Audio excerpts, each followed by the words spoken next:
Hello, everyone. My name is Jim Garrison, and I want to welcome you to this session of Humanity Rising. As we begin our program today, I think it's extremely important for everyone on this broadcast to take in what happened yesterday over the Black Sea. A Russian fighter jet sprayed liquid fuel on a US military drone and then collided with it and downed the drone. And the reason why this is critically important for all of us to take in is that this marks the first time where there's now direct military contact between the United States and the Russian Federation. This was not mediated through the Ukrainians. This was direct military contact. And this is the first time that the United States and Russia have come into this kind of hostile interaction. And it takes the war now to a whole new level. The Pentagon, the Russian Foreign Ministry are now in active modality. And so we need to all understand that we've crossed yet another threshold of escalation in the war in Ukraine. It's an act of madness for the superpowers to be in this level of conflict while climate change is spinning out of control, while the banking system is now showing fragility, not only in the United States, but now in Europe and in Asia, at a moment when there are pressing global issues that require global cooperation to solve. And we're going to war. And not just local regional wars. We're going to war between the superpowers. Just yesterday, Russia, China, and Iran held military exercises in the Gulf of Oman for the first time ever, as China and Russia and a growing number of countries in the Middle East and the global South began to side with Russia against the United States and NATO.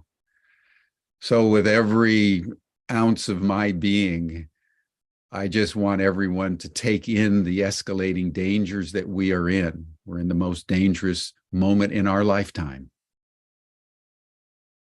And in any way that you can, communicate to your congressional representative, your member of parliament, your head of state, that it's not any longer a matter of who's to blame.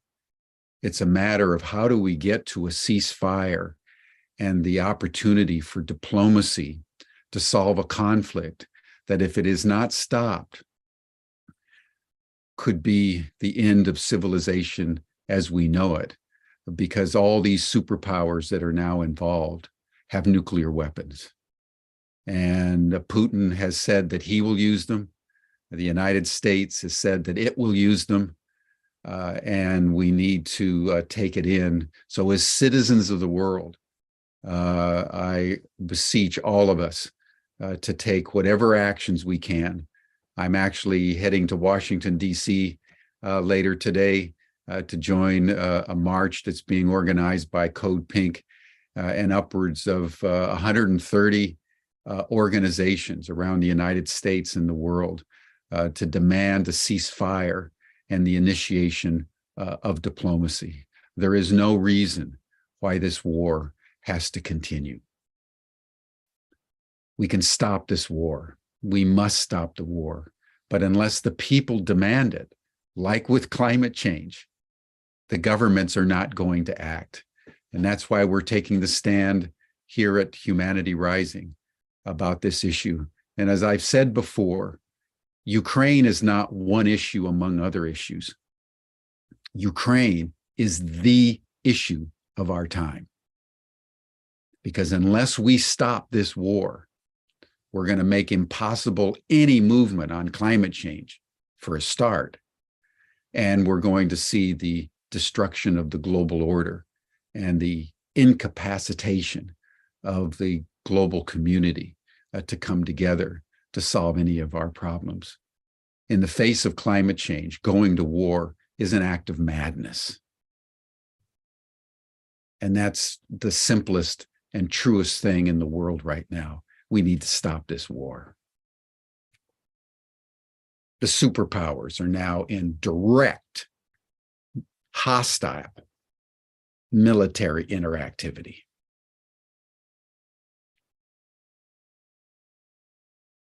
So as we go to our coherence breathing today, let us hold the world.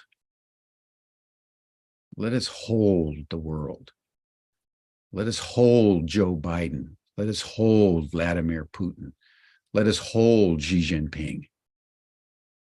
That in this moment of utmost delicacy, like with the Cuban Missile Crisis in 1962, our leaders can fathom a way forward and make the necessary compromises through diplomacy to calm the situation down and begin a process through diplomatic dialogue to bring this war to a close. In a moment, you'll hear the sound of a bell. When you hear the sound of a bell, just breathe in very slowly. You hear the sound of the next bell, just breathe out. We're going to take 10 breaths together.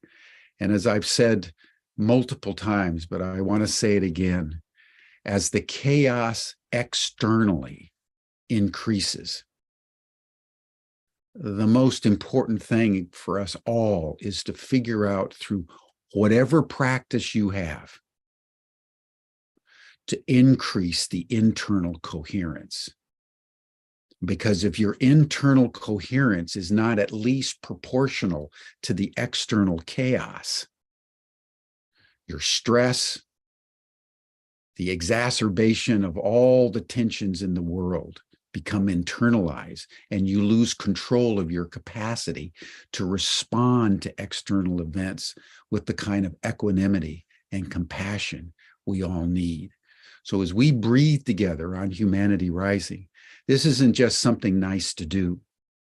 The kind of breathing that we engage in, coherence breathing, conscious coherence breathing, brings the kind of coherence to our body, our heart, our mind, our emotions, our psyche, all our body systems in a very direct, efficacious way. And we're in one of those moments in history where we all need all the internal coherence we can possibly develop in a world that is spinning literally out of control. And that's our world. And we need to understand that.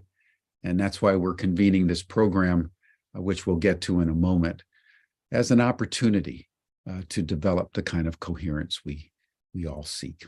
So thank you, everyone. Let us breathe together, and then we'll commence our program.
Thank you, everyone. In these times of global stresses, inner coherence, a conscious disposition of being that we consciously, volitionally choose peace. We choose compassion. We choose to support those pathways in the midst of the complexities that surround us, that lead to abundance, that lead to health, that lead to well-being, that gives us the capacity in whatever crisis that we're facing, whether personal or communal or geostrategic, to seize the opportunity and track the opportunity vector with all of our might and main, because we're at one of those moments in history where every single choice matters. And so it's in that spirit that we've convened Humanity Rising. It's in that spirit that Ubiquity University and its Wisdom School and the Chartres Academy provides opportunities, as we say, to go deep inside, to go far outside. And that's why we each year convene a pilgrimage to France, to the sacred hill of Chartres, just west of Paris, where for thousands of years, going back to the second millennium BC, over 3,500 years ago, when the Druids swept into France and the Benelux countries and up into the Great Britain from Eastern Europe. And when they came to Chartres and to the hill of Chartres, they found on the top of the hill a granite promontory, a huge granite stone. And as they were examining the stone, they saw that there was a little grotto where the stone met the earth, a little cave, and they went into the cave, and they discerned the seers, the magicians of the Druidic leadership, discerned a potent frequency of the feminine that was so compelling to them that they identified Chartres as the most potent sacred site that they could find in Europe. And around Chartres, then for over 1,500 years, on an annual basis, they would gather to honor the feminine. And it is said that they fashioned a Black Madonna, and every spring they would put her on top of the granite promontory, and then every fall on the equinox, they would bring her down and put her into the grotto again.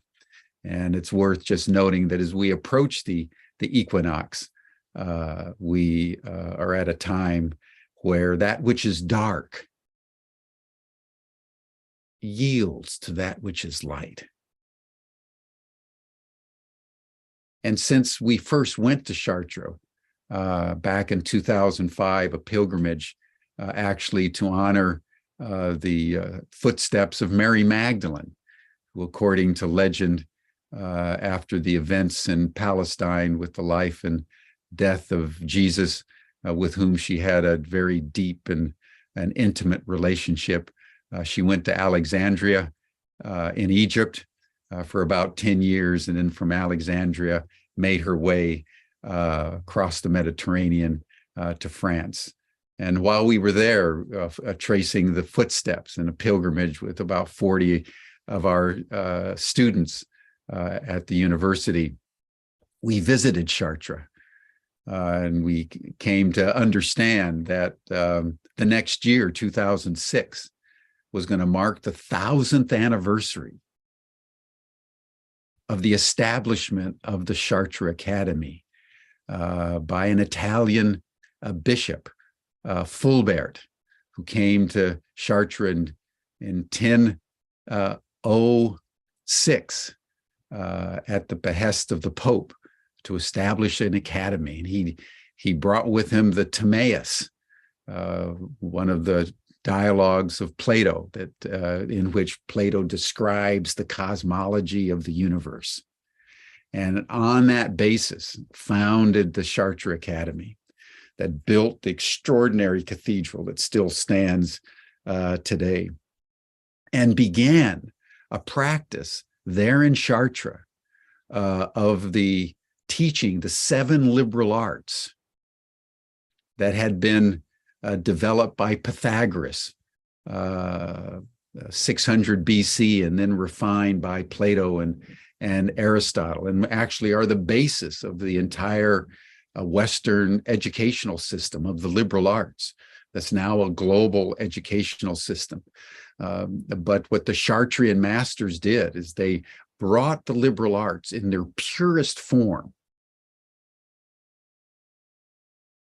to a distillation that has inspired the world and is embedded all the geometry and the arithmetic and the music of the liberal arts was embedded in the cathedral that we visit every day while we're there. We're going on the 2nd of July through the 8th of July. We want to invite every one of you who can go to join us, because making pilgrimage in these times, going to a sacred site that has shimmered with the feminine, with the sacred feminine for thousands of years, and immersing ourselves in the sacred feminine with a dedication to amplify and potentiate our humanity and our capacity to be more consciously peaceful and compassionate and empathetic to our fellows is a crucial and critical important pathway for all of us in our time. So starting in 2006, to commemorate the 1000th anniversary of the founding of the Chartres Academy by Fulbert, we established the new Chartres Academy. And each year since 2006, for 7 days in Chartres, we delve into one of the liberal arts. And we're on our 3rd cycle. And this next year, as we gather again between the 2nd and the 8th of July, we're going to be celebrating the 4th liberal art, which is musica. And it was Pythagoras that developed the liberal art of musica, and then arithmetica, and then geometrica, and then astronomica, and called the quadrivium. And then it was Plato and Aristotle that developed what they call the trivium, the grammatica, and dialectica, and rhetorica. And musica stands right in the middle. It's the 4th. So you have 3 on one side and 3 on the other side. It's the sacred heart of the liberal arts, and it's music. And it was Pythagoras who discerned by sitting so quietly and in such deep stillness in his meditations that he could actually hear the sounds of the moon and the planets in their frequencies. And he understood a very deep truth, that it is through geometric shapes and through sound that the cosmos is created and holds its harmonic wholeness. And it was Pythagoras who coined the term cosmos. It means jewel, because he said if you sit in stillness deep enough, you can hear that the entire universe is a song. Imagine that. And that from the sun emanates what he called the music of the spheres. So this is what we're going to contemplate in Chartres this July, the music of the spheres. And we're going to be tuning ourselves through our own voices to not only find our own voice, but to join our voices in a synchronicity with the larger sound of the cosmos. And because we're diving into this domain, we sought out an extraordinary woman who knows voice and the tuning of voice, probably more than anybody else, at least that I know about, Chloe Goodchild. And so she's going to be our main faculty in Chartres this year, and is going to lead us over the 7 days that we're going to be there in how we tune our voices internally and also together to create sacred sound. We do a lot in Chartres while we're there. We have rituals every day. We walk the labyrinth. We go down into the crypt. We go down to what we call the mother tree at the bottom of the hill in the spirit of the Druids. We dream together. We dance together. We enjoy the French cafes and the long, languorous nights of the summertime together. We're going to have a special youth program this year. But at the heart of it is how we appreciate what we're going to call waves of love, the healing music of the spheres. And to lead us in that is Chloe Goodchild. So we've invited her today to join us, to tell us a little bit more about her experience of the healing power of sound and what she has in store for us as we join together to make pilgrimage to Chartres.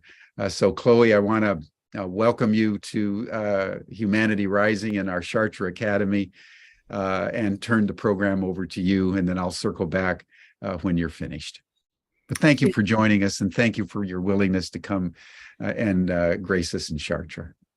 No, dear Jim, it's a great honor. It really is a great honor. And since we first opened up these conversations for this pilgrimage, I've really been delving deeper into the energies that have the confluence of energies at Chartres Cathedral. Quite phenomenal, quite phenomenal. And also for myself, how I can feel how the Celtic energies that literally go back thousands of years prior to the creation of the cathedral, then had this, obviously there was this evolution that created this through Christianity with the revelation from the Druids' identity with the Black Madonna into Christianity with the eternal feminine and the Mother of God. And that so many dimensions and strands of my life are coming together in this pilgrimage. I'm feeling it more and more every day. It's very, very exciting. And being the daughter of an Episcopal bishop who basically had to go on a whole journey to really have a direct experience of the Christian Logos for myself, which involved going to Africa, the Middle East, to India, to encountering Quakerism and the silence that you speak of and embody so beautifully. It was that silence that really began to bring me home much closer within myself to my own authentic voice. And then it was my encounter in India with non-dual teachers that really enabled me to come home to myself in the fullness of self. I was really touched how the other day when we met, you were talking about how Pythagoras and Buddha probably met. And so I've been just really reflecting on that, what that is, and how so many of us have in our lives, in our own spiritual quest, our own spiritual journey. We've had to explore and inquire and journey in very deep and sometimes quite arduous ways to really reconnect and unify the right and left brain, the east and west dimensions of our brain. And of course, sound is the most extraordinary, profound, and simple source of all our thinking, all our questioning, all our journeying. And so it was really in India, having been brought up in the Western sacred repertoire of music, beautiful Western sacred repertoire of music. It was really in India where I was able to find that a ground that you find in all folk music, in all indigenous music as well, this unchanging note, this unchanging ground of awareness. And sound itself as the root of consciousness. Clearly, it was the vibration, the frequency, and the energy of sound itself that gave birth, and of course that's a very important theme I understand in Chartres Cathedral, gave birth to that revelation of the eternal feminine in the absolute revelation of this cathedral, this extraordinary cathedral. So I'm glad to say that I'm going to travel there with my daughter in May to just really dive deep into the cathedral and the whole area once again, and so that I'm really well prepared for July.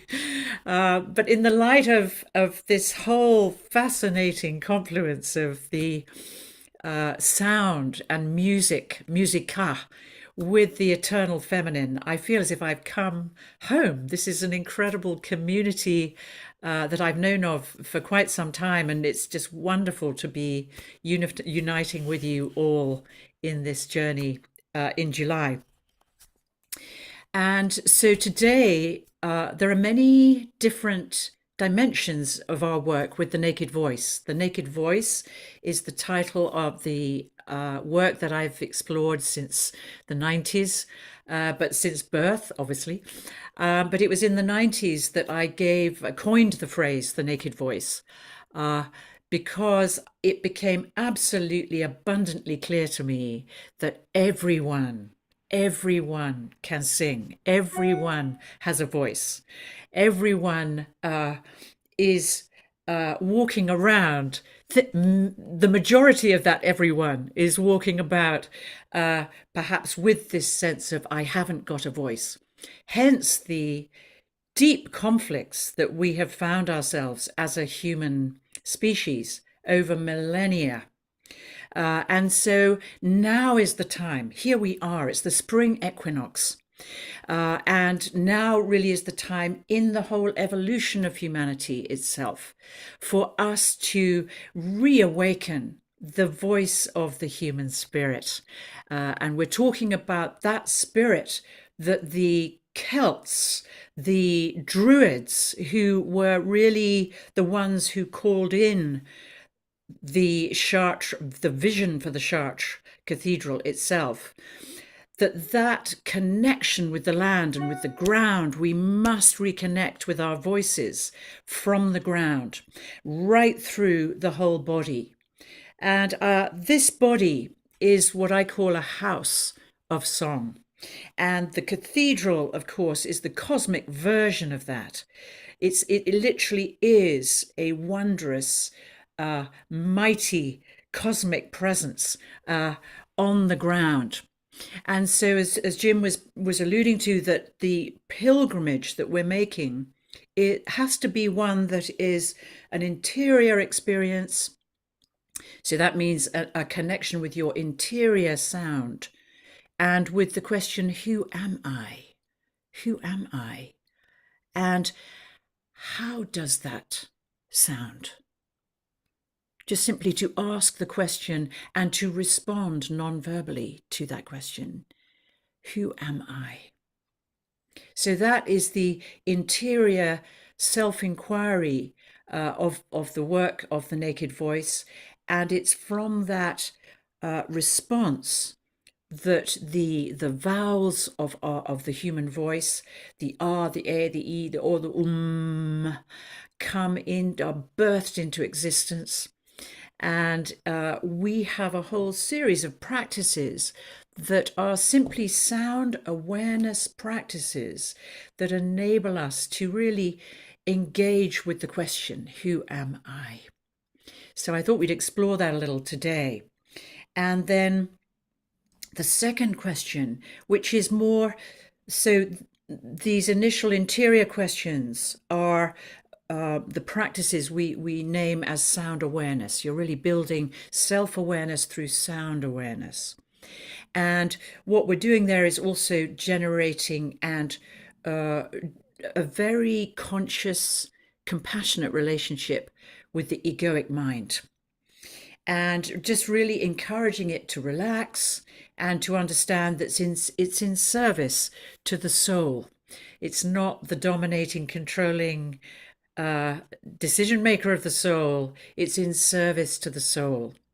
So the egoic mind, if you like, a lot of the sound and the music of the egoic mind exists in the solar plexus. It's where the nervous system is. It's where, the emotional body is literally, as we can see in our everyday lives, but also in the wider field, is really playing havoc with itself.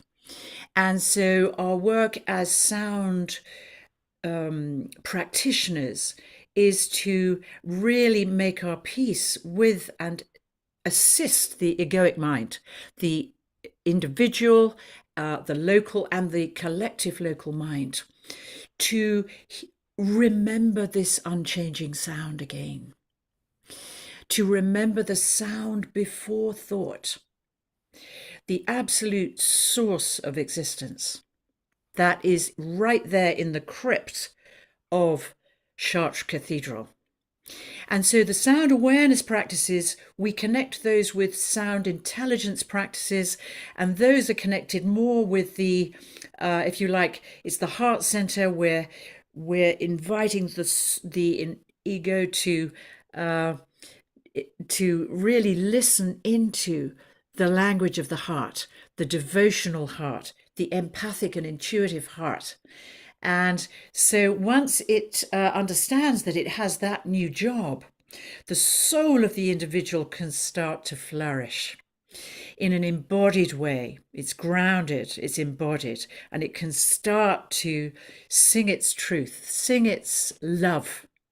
And that then we move from the sound awareness through the sound intelligence practices. And those practices are very much to do with how we engage and recreate a seamless connection between silence, speaking, and singing. Why was it that speaking was ever separated from singing? Why did that happen? And of course, the whole evolution of consciousness, the development of the rational, the reductive, the the rational brain, the left brain, basically the industrial mind, all of that was an essential part of our evolution in terms of understanding how to really access the super technology of our sound as vibration, frequency, and energy to arise from the center of the chest again, to not be a separate, to consider itself as a separate, isolated reality. So from the sound awareness, into the sound intelligence, we move then into sound wisdom. And the sound wisdom really, if you like, is how we bring all these practices of sound, the interconnectedness of ourself with others into the wider field of humanity, in service, in surrender. And so the house of song, then we bring our attention to the pineal gland. And so the pineal gland it's the one solo organ in the skull. It's absolutely amazing, isn't it? It's this lighthouse beam that literally enables us to birth our own witnessing mind. And in birthing our own witnessing mind, we can then start observing without judging everything that's going on. We have a whole new framework, a much more expansive framework for conversation and for communication. So these three realms of sound awareness, sound intelligence, and sound wisdom can all be practiced within this human body. This human body itself is a map of that journey.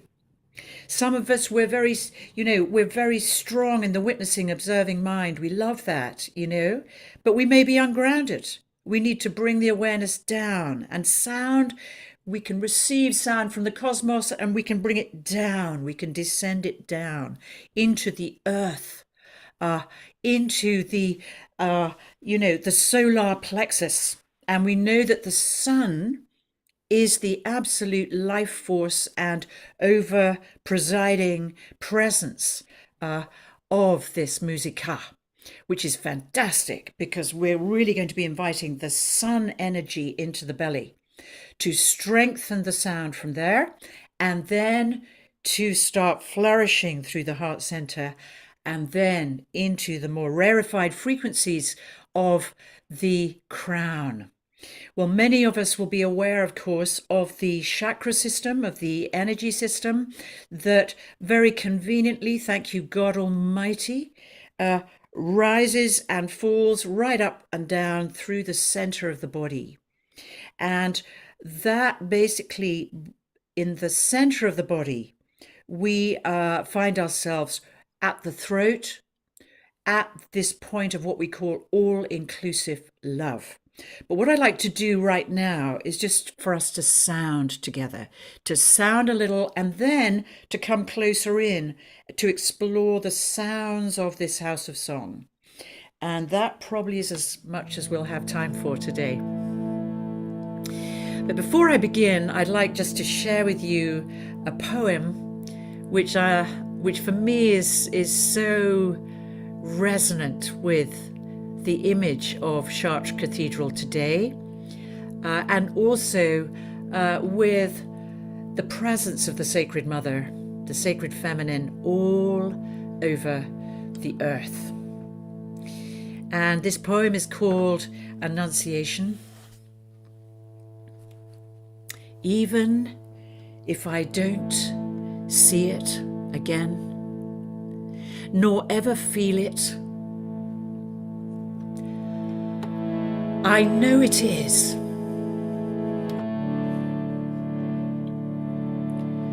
And that if once it ever has held me, it ever does.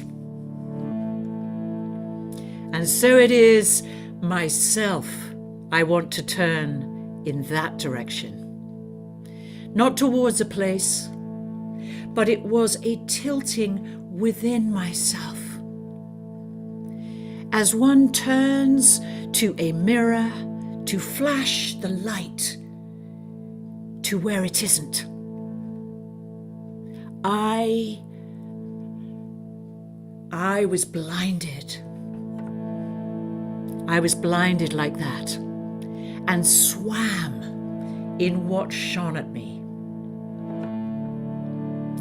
Only able to endure it by being no one, and so specifically myself. I thought I would die from being loved like that. The Annunciation by Mary Howe. Only able to endure it by being no one, and so specifically myself. I thought I would die from being loved like that. Now it's that love of the Annunciation that literally clearly is pouring through Chartres Cathedral and flooding the entire planet as we speak and as we sing. So let's just share that love a little. And I just want you just to follow what I'm doing. All I'm doing is inviting the cosmos to bring that love inside the body. Very simply, with very ordinary words. And the words are, how I love you. All right, so if you're with someone as you're here with us today, enjoy just sharing this with them, or if not, share it with yourself, and let's offer it as a prayer, particularly over to Russia and Ukraine, but China, America, the whole of Europe, Africa, the Middle East, everywhere.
So this is a practice that you can just share all and everywhere in your lives,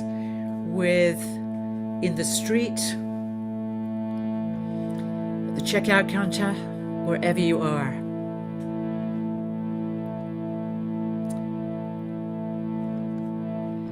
Out beyond ideas of right and wrongdoing, there is a field, a singing field. I'll meet you there. I'll meet you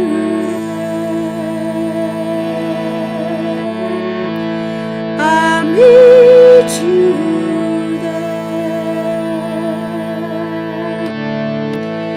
beyond the veil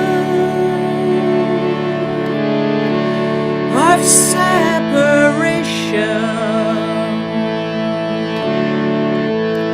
where we can feel a new way to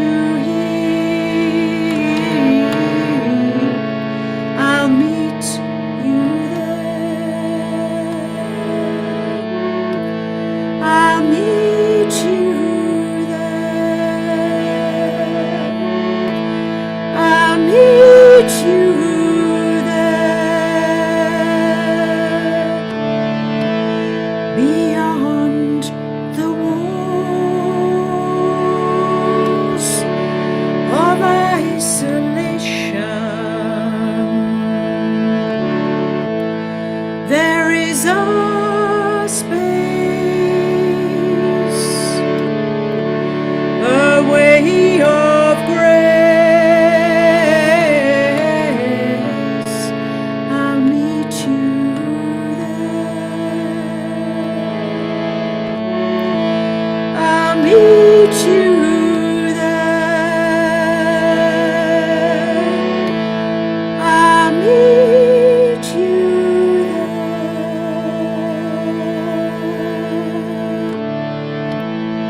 Beyond despair and misinformation, there is one call. Love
So the singing field is really what the human body is. And I find myself just writing these words today. The body is a house of song, a musicianship. That's what we are as human beings. We are musicianships. The tongue, the human tongue, is the rudder of the voice. The voice is the messenger of the heart. The heart is the music of the soul. The soul is the presence of spirit. And the spirit, or spirit, is the ground of consciousness. And sound is the unifying principle of body, soul, and spirit. So just before we close, I would love to be able to share with you the map that we will be using of the 7 sounds, the House of Song. And I'm wondering if it's possible to share screen, if that is possible. Is Georg there? You could perhaps show me how we do that. Anybody there? I'm here. Great. Jim, I'm just wondering if I can share screen. Is that possible? Yeah, for sure. Do I just press share screen? Yeah. Oh, great. Okay, here we go. There we go. Good. Now, hopefully this will give you, here's our map. Here's, I won't say our map, it's a map. And it's one of the maps that it's if you like, it's one of the core maps for this journey we're going to make through the House of Song within the Cathedral of the Great Mother. And so, as you will see here, we simply are making this journey with energy movement through the different elemental energy wheels, the chakra wheels of the human body. And each of these locations of consciousness are a dimension of love.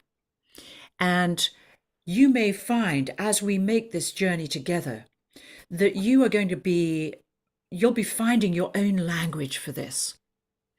But this particular map was co-created by myself with a great energy movement master of Shin Taido, which means new body way.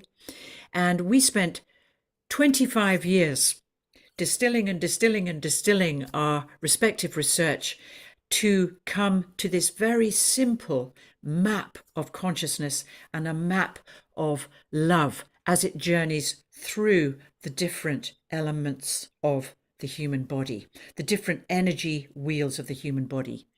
And so we start at the root. Now, many of us will be familiar with the do, re, mi, fa, sol, la, ti, do. And again, of course, what we can see here is the revelation of the mathematics, the geometry, the structures. We're now bringing more awareness of the structure of human song that Pythagoras was referring to in his Musica. And so we have the 1, the root chakra, the 2. I'm using the mantric sounds, the Indian mantric sounds, but you might want to use the do, re, mi, or you may simply want to sing la, la, la, la, la. That's fine too.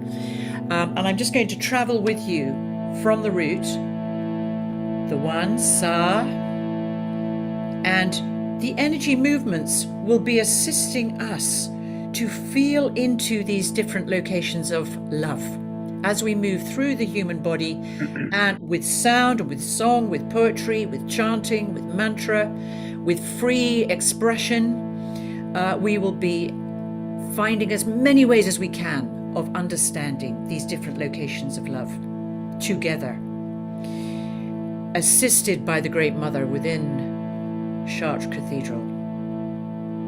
So I'm going to be sounding the mantras here. Here we go. The source.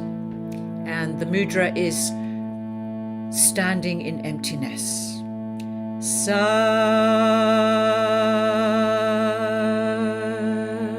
Now we're moving to the second. Re.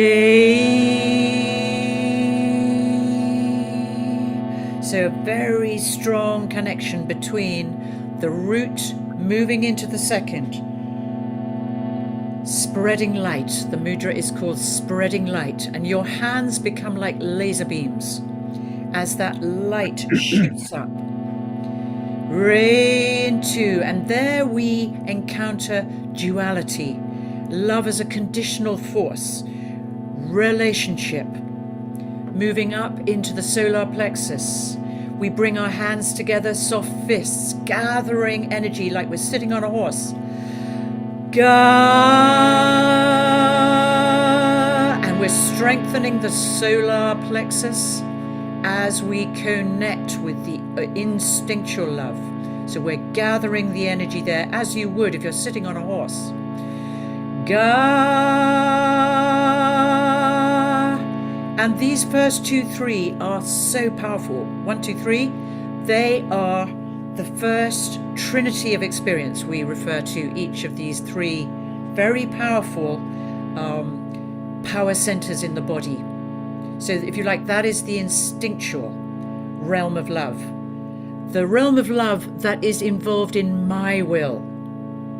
My will. Now we're moving up into the heart center.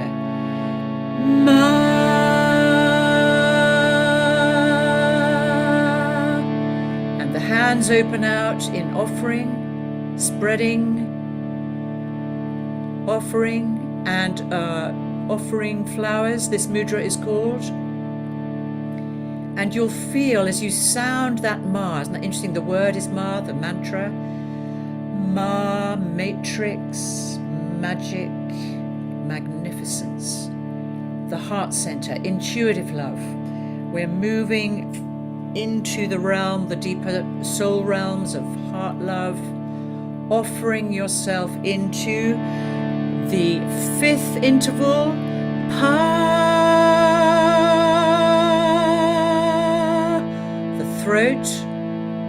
And this mudra, the cross, is called brightening the whole world. And your hands are now receiving light from the universe.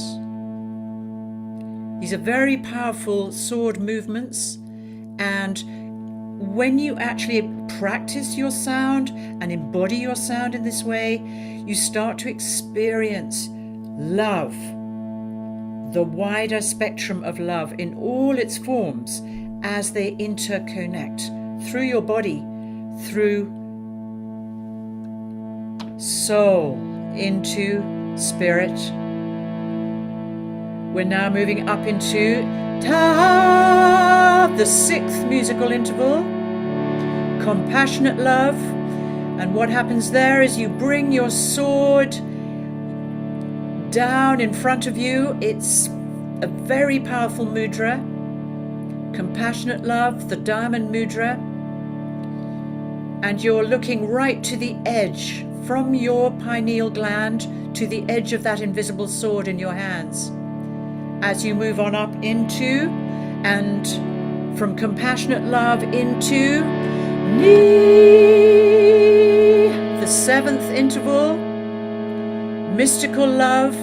As the awareness is felt at the back of the head, you bring your sword up into heaven, and the mudra is pointing into heaven. And then finally, completion of the journey, completion of this, the 7 sounds of love, but also what we call the octave of consciousness. As your hands open out into the cosmos and the awareness is in the crown of the head, universal love, reaching for your highest ideal. I am that. As the Buddha says, I am that.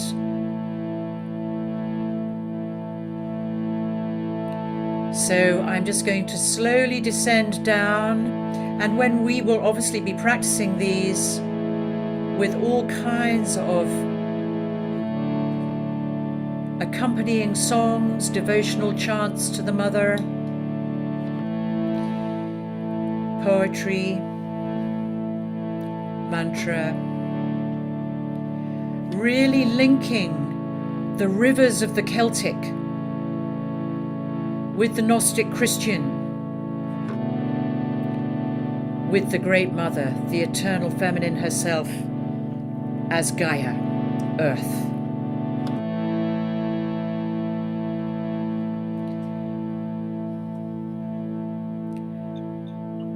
So this ascending, descending line of energy becomes home at a whole new level of consciousness.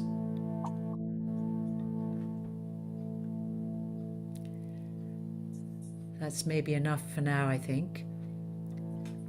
How are we for time?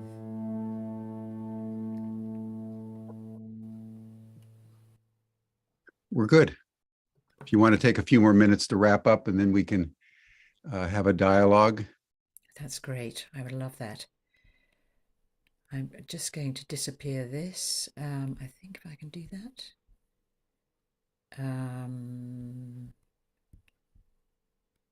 So to close the share.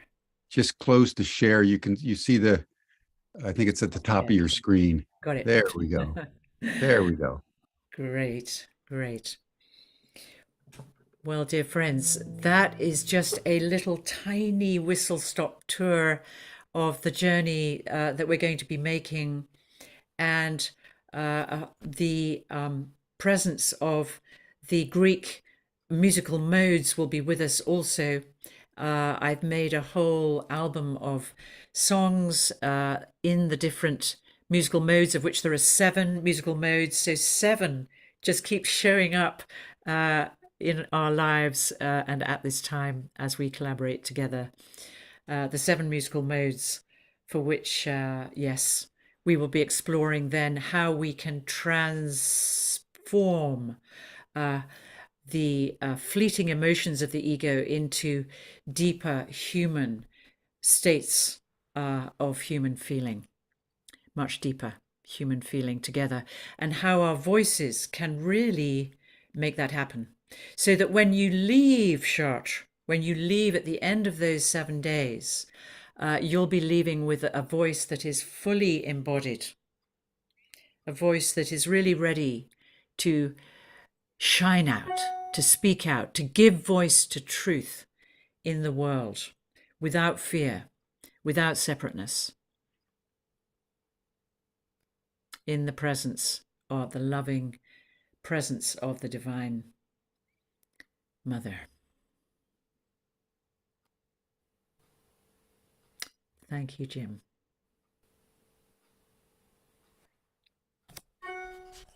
Thank you so much, Chloe. That was magnificent.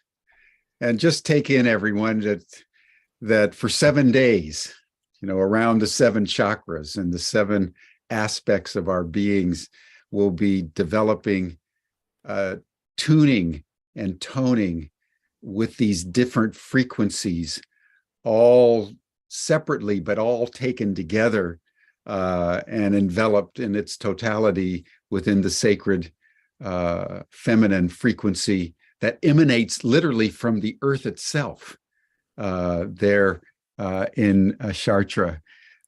So, Chloe, I'm so excited, particularly as someone who was told very early on that I couldn't sing.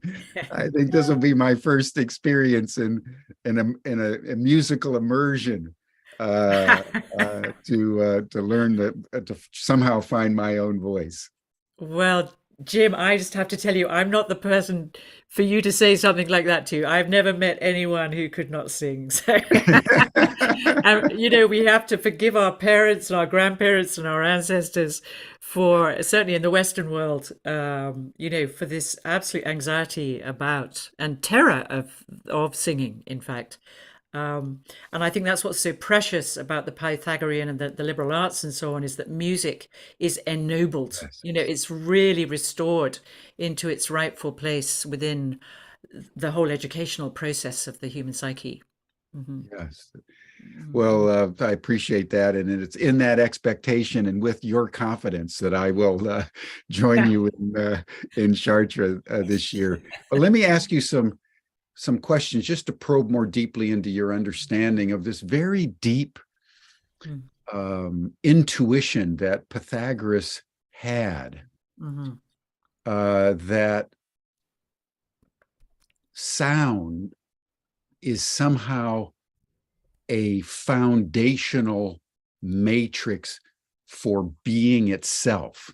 mhm, Because we normally think of what we talk and we emit sound, but it was Pythagoras that said that the relationship between geometric shapes mm, and mathematical equations mm, all produce sound. mhm, So that sound itself, the mhm, frequencies of sound mhm, are what enables creation to be in the process of creation, that it's sound, geometry, mathematics mhm, that allow the invisible world of being to come into manifest form. And mhm. given your deep immersion into sound, I would love to just hear from you how you understand how sound produces manifestation. What's your understanding of that? Mhm, mhm. Well, the first words that come into my mind are "Thy will be done." Hmm. Um, and the question, who is it that makes creation happen at all? You know, how does any of this happen? You know, uh, the how did Jim get born in the constellation of Jim? You know, in this extraordinary, unique Mm. DNA, unique as your fingerprint, and so it is with the human voice, that it is as unique. There is no one singular voice that is the same as any other. It is the creation of the cosmic spirit, if you like, is my initial response to that. Um, if you were to ask my dear friend John Stuart Reid, a new scientist who with whom I've collaborated with his cymatic technology, for example, uh, he has a technology, if you like, that through bypassing the sound of the voice, in this case it was my voice, through water, through a system that then manifests itself as light and color on a screen, as a mandala of light and color. And of course, we know from Messages to Water and the work with Masaru Emoto and so on, how form it arises out of this unknowing will, Mm. you know, the will of the spirit. Uh, and it, it's something that is before yeah, where I think all I can do is ask the question with you and not try to answer it, actually. Not try to answer it, because the attempt to answer it, I can feel already, you can hear I'm at a loss for words for something that is so primordial that it's we call it sound before sound. Mm. It's even before sound itself. It's the existence of emptiness. Obviously in the Buddhist tradition, you're talking about the Heart Sutra. You know, uh, the emptiness. What is it empty of? It's empty of a separate self. Um, okay. You know, it's in our work. It's we are more interested to um, deepen the awareness underneath thought itself, underneath even the existence of existence. I can hear that in your silence when you speak. You know this. And It's the still small voice, the still small voice of the voice that obviously is so absent in our world right now.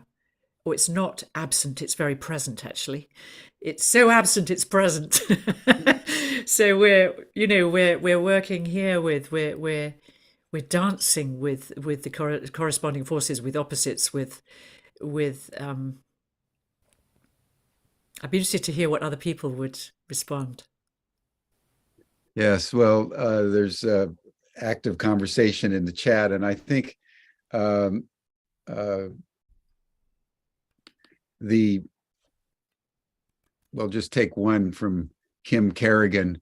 She says, "Wow, energy, frequency, vibration, sound, manifestation, extraordinary beauty, matrix, incredible name, the sound before sound, empty of the separate self, pure truth.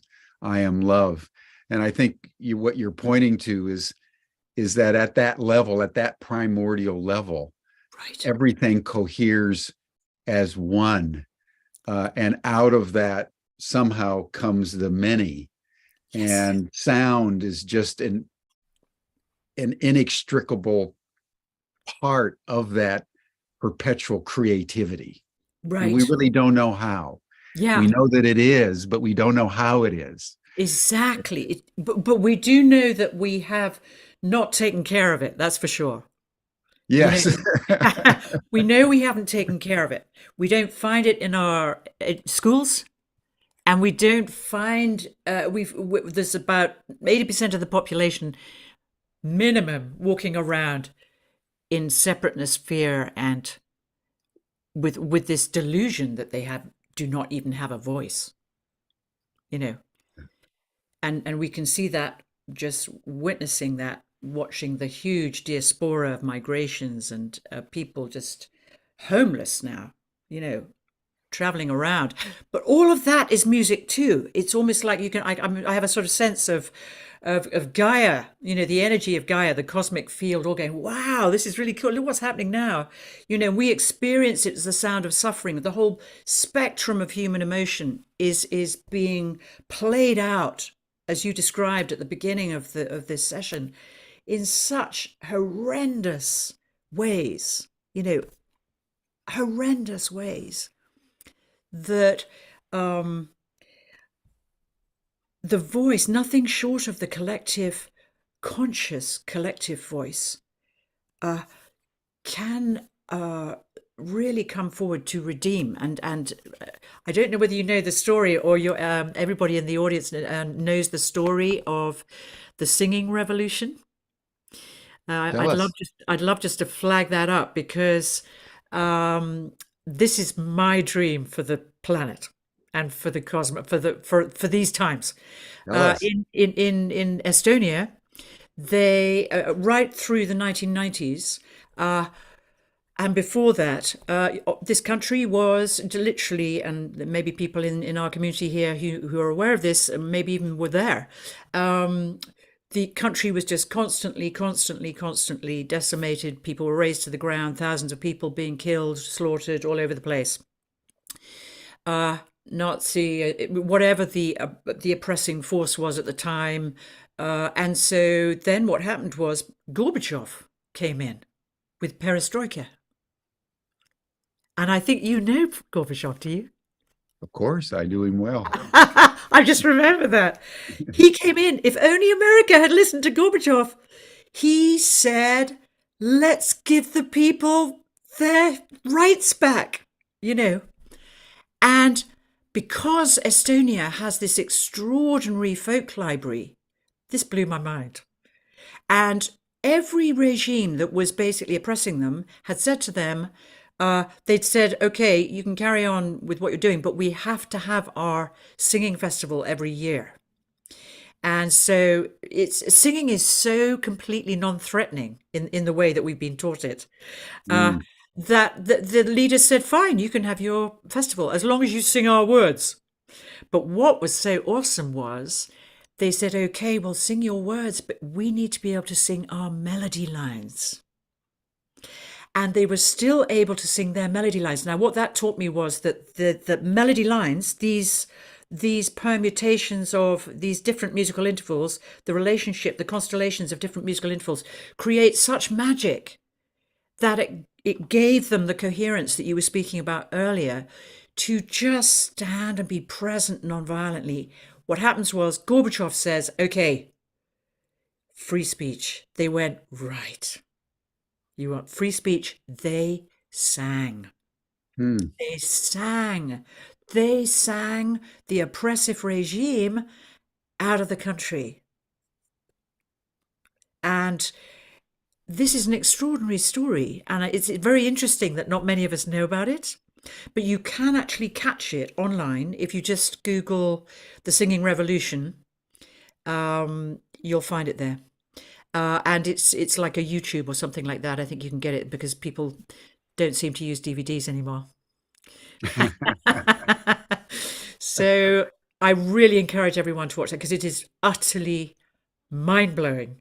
What sound, and that's so interesting to me that sound is so unthreatening on the one hand, but so utterly, profoundly transformative on the other. And if we can create something like that in Chartres Cathedral in July, a singing field, a choral field of transformation. I sense that's what you're calling for. Well, absolutely, and we get access to the cathedral each morning before it officially opens at 8 o'clock.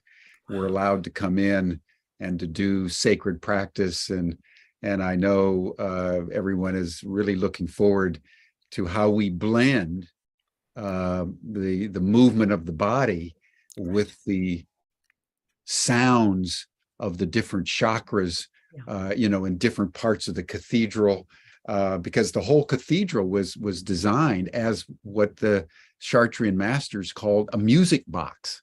Oh my God. It is a music box, It among other is. things. And just Yeah. imagine, walking the labyrinth to, the sounds of a particular frequency associated with the labyrinth. Because when you even if you hum, as you know more than anyone, just humming your own particular note really just equalizes the body and harmonizes the heart and the mind and the soul, just simply through humming.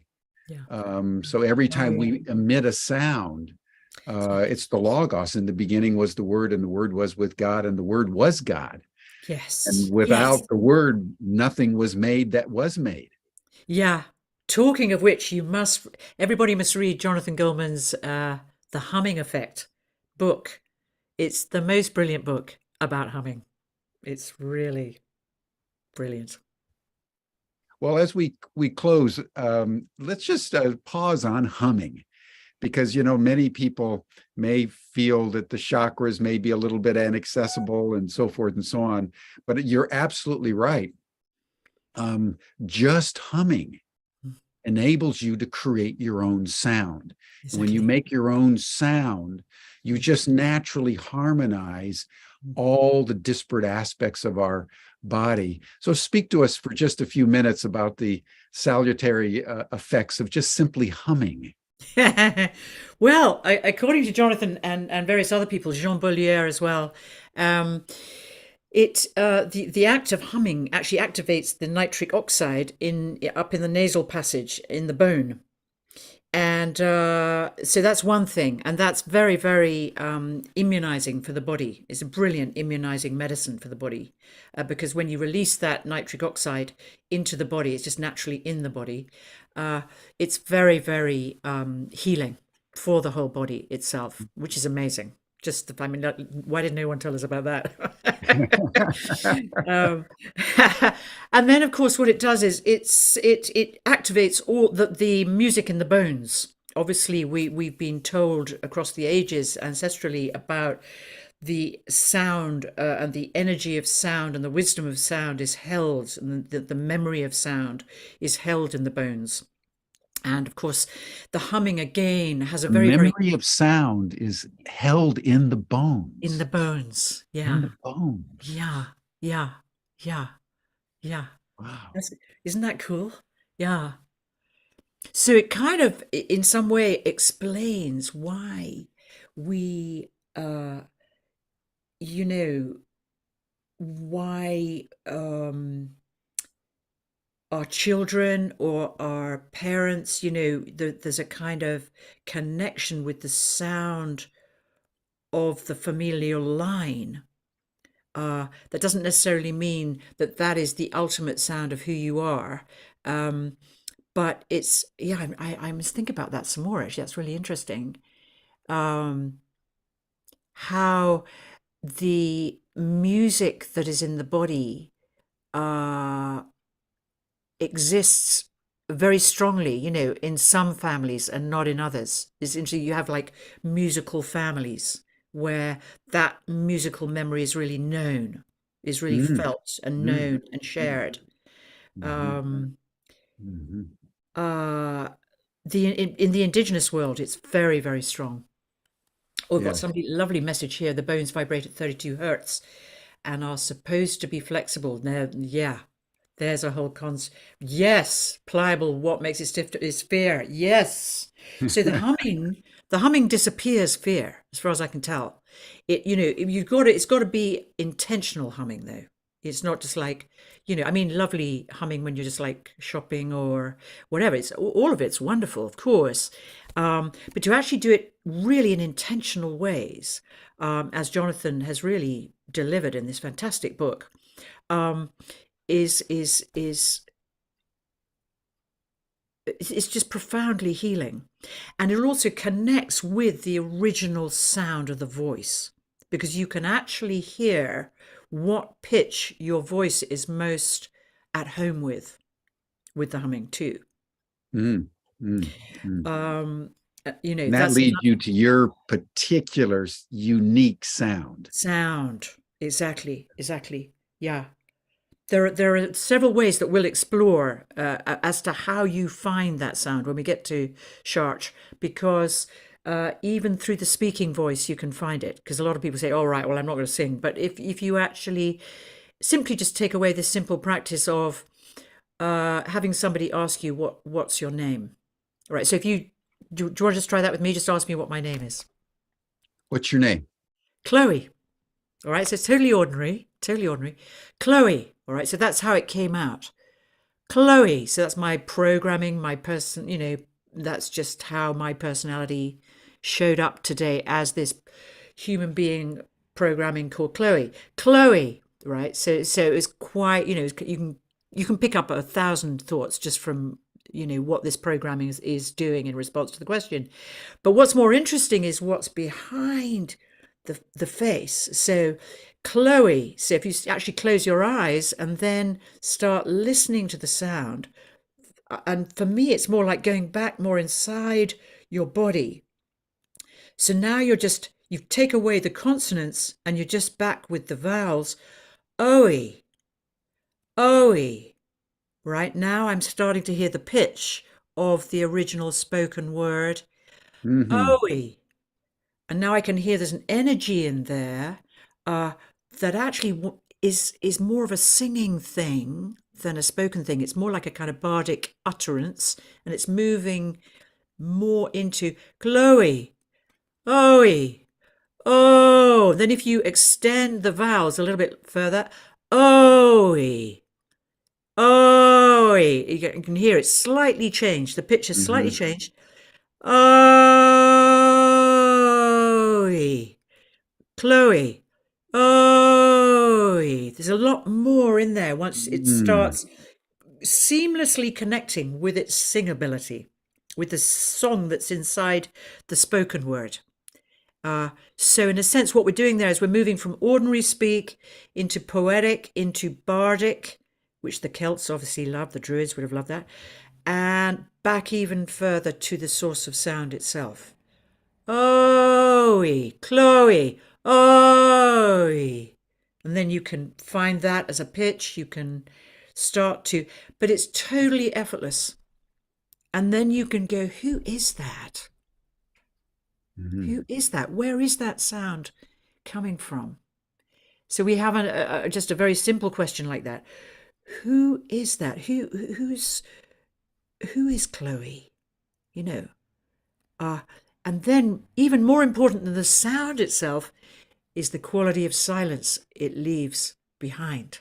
Mhm. So then you leave the sound, but the sound is like a gateway into, as you described at the beginning, that deeper silence, and we're back in the sound before sound. Uh, so that's how the voice can bring us home to ourselves, but it can also bring us out effortlessly into the field of our lives in a much more conscious way.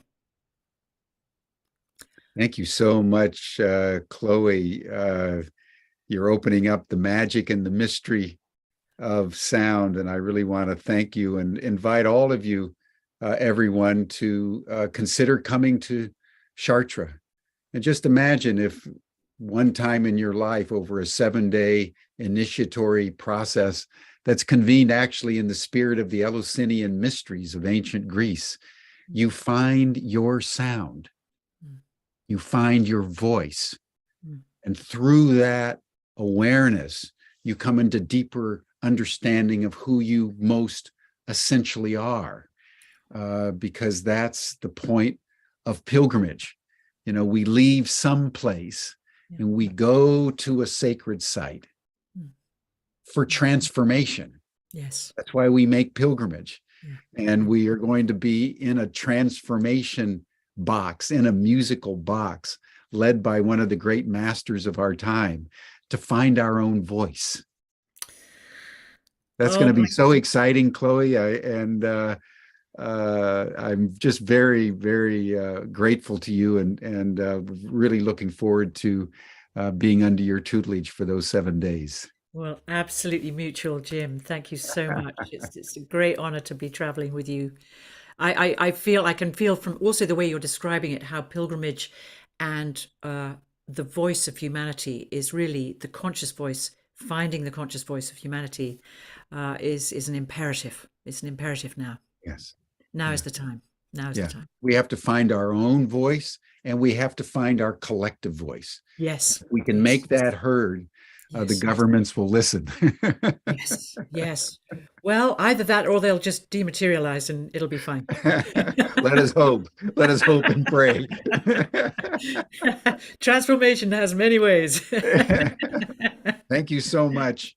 And that brings us to a close for today, everyone. You're all welcome to Chartres. I've put the link in the chat. It's going to be convened the 2nd to the 8th of July. We have, I think, 30, 40 people already signed up. We welcome as many of you who can to join us to experience the waves of love and the healing music of the spheres with a whole faculty group, but at the lead of which is Chloe Goodchild. So Chloe, thank you so much.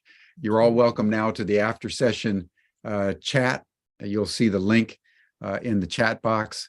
And we hope that you can join us. Chloe, if you could join the after chat, that would be wonderful. Yeah. And we'll see you all tomorrow for our next session on Humanity Rising, which will be going into the poetry of grief Oh, wow. Oh, with I Kim think Rosen. she's one of my dearest friends. Yeah, Kim's going to be on with her new CD on the poetry of grief. It's a beautiful, beautiful. Perfect. Perfect. Perfect. My love to her. All right. Be well, everyone. See you tomorrow. Join the after chat.